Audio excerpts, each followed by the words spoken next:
I've not seen a fish that big on this lake. Don't the smiles say it all? 14-year-old Jacob Hardy and 13-year-old Luke Skillern with their big catch.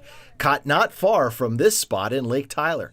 They won't say exactly where. You know, anglers keep their favorite spots secret. We went there really because it's like the only deeper spot out there in the lake that we can fish. The boys fished all that cold gray November day, caught nothing, took a break, and then went back at night. And then later in the day we had that big bite, so then we really went to fishing for big catfish, and so we switched up baits and we was using big old cut bait. Both boys fished with several poles, but it was Luke who felt the tug. I was just kind of like freaking out because I wasn't really expecting it. Because like the rod was sitting there in the rod holder and then it started bending. And I had to let it sit there because I was scared that when I pulled it up, it was gonna like pull it out of my hand, so. Basically, I was thinking, holy crap, something fitting to happen. Because I didn't think we'd be able to land the fish. We had big enough line for sure. We had 65-pound braid, so I was just kind of like rocking back and pulling the rod and then reeling it back down and then pulling back. It kept on pulling drag out, so eventually we had to put our thumbs covering the spool so it would hold more tension on the fish, and so the fish got more tired after that when he was able to reel it in. I said, "Dad, we need you over here, we got a big one on." And he was like, "Okay, I'll be over there in a minute." Like, he didn't even think we had a big one on. After the 9-minute battle to get the fish onto the shore with the help of Jacob's dad, the boys knew they had a big fish and they needed some place to take it to get it weighed.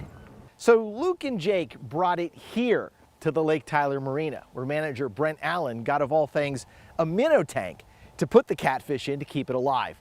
Then they weighed it, not once, not twice, but 3 times. And guess what weight they came up with? 55 pounds. This is a big fish, especially when these boys they're not giants.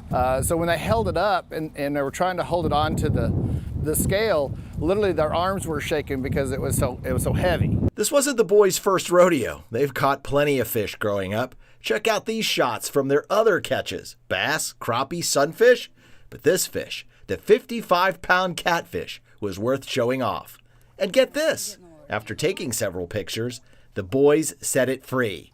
Here's video of them releasing the 55-pound monster back into Lake Tyler. Most of the fish, when you put them back, they go back to where they came from, so I thought maybe there was a chance that we might catch it again sometime later. I think that generation, when they find something special and they're willing to share it with everybody, I mean, it was their idea to make the poster for me, to get it back so that other people could see it, so they could have a witness to it, but they wanted it to be back in its habitat. Well, if you've bagged a buck you want to brag about or landed a lunker like Jake and Luke, just email me, banthony@cbs19.tv, and we'll show everyone how you got hooked on East Texas.